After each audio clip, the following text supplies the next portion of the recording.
Good morning बच्चों। करनी का संस्कृत व्याकरण तथा रचना क्लास 8 चैप्टर 8। तो आज हम ग्रामर में बच्चों पढ़ेंगे समय लेखनम, यानी समय को संस्कृत में किस प्रकार से हम बोलते हैं या लिखते हैं। समय को किस प्रकार से लिखा जाता है यह बताया गया है।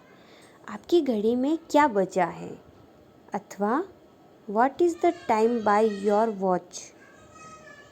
इन दोनों वाक्यों का उत्तर हिंदी तथा अंग्रेजी के माध्यम से देने में हम प्रारंभिक स्तर पर ही समर्थ होते हैं, किंतु संस्कृत में उत्तर देने में कठिनाई होती है। अगर बच्चों आपसे कोई पूछे कि आपकी घड़ी में क्या बजा है, तो वह इस प्रकार से हिंदी में बोलेगा।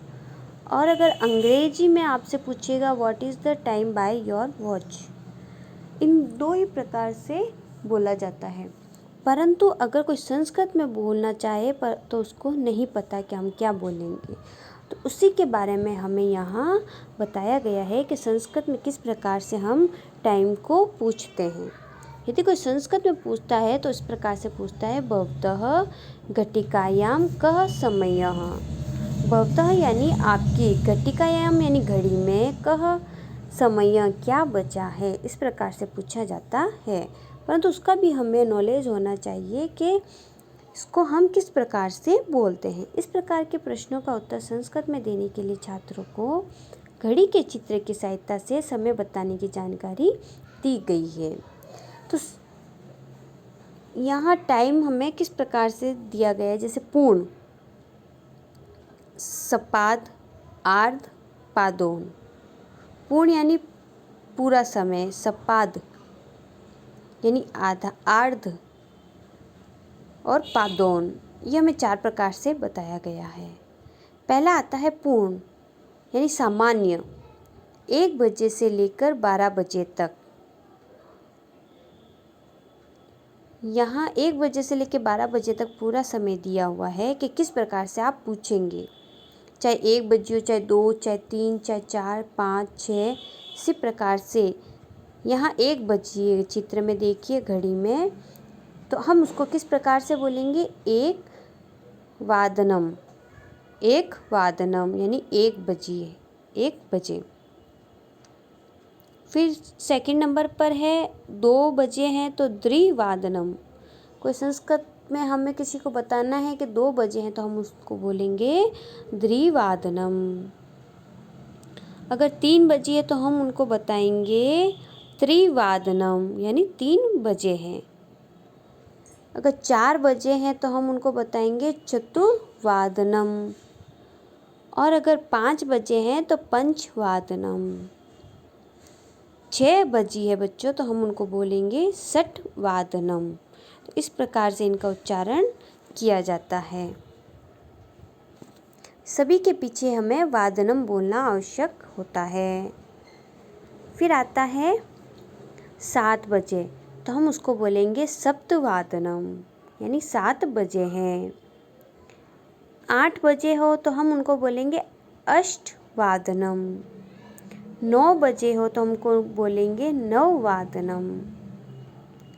और अगर 10 बजे हो तो 10 वादनम यानी 10 बजे हैं। 11 को एकादश वादनम, 12 को द्वादश वादनम। अगर हमें संस्कृत में संख्या का बोध होता है तो हम घड़ी के टाइम का आराम से पता लगा सकते हैं। छात्र सर्वप्रथम 1 बजे से 12 बजे तक का संस्कृत में लिखने का अभ्यास कर लें। आपको लिखना भी आना चाहिए कि किस प्रकार से सप्तवादनम या अष्टवादनम, नववादनम लिखा जाता है। तदुपरांत नीचे लिखे समय के बारे में जानकारी प्राप्त कर अभ्यास करें। फिर सेकंड नंबर पर है सपाद यानी सवा। हम किसी को बोलते हैं कि 1:15 हुआ है या 1:15 हुई है, तो उसी को हम संस्कृत में क्या बोलेंगे, सपाद यानी सवा। एक घड़ी में 12:15 हो रहा है तो वो क्या हुआ, सपाद यानी सवा। अतः 15 मिनट अधिक के लिए सपाद का प्रयोग किया जाता है। संस्कृत में हम उसको सपाद कहते हैं। हिंदी में सवा कहते हैं कि 1:15 बजिए, 2:15 बजिए। तो यहाँ आप देखिए सपाद 1:15 1 बजकर अगर 15 मिनट हुई है तो आप बोलेंगे सपाद 1:15, तो अपना आप समझ लेगा कि 1:15 हुई है।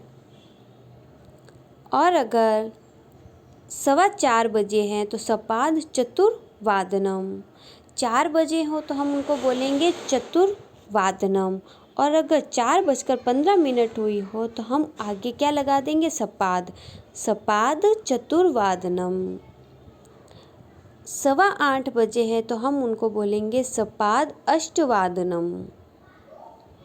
11:15 बजे हो तो हम क्या बोलेंगे, सपाद 11:15। तो इसी प्रकार से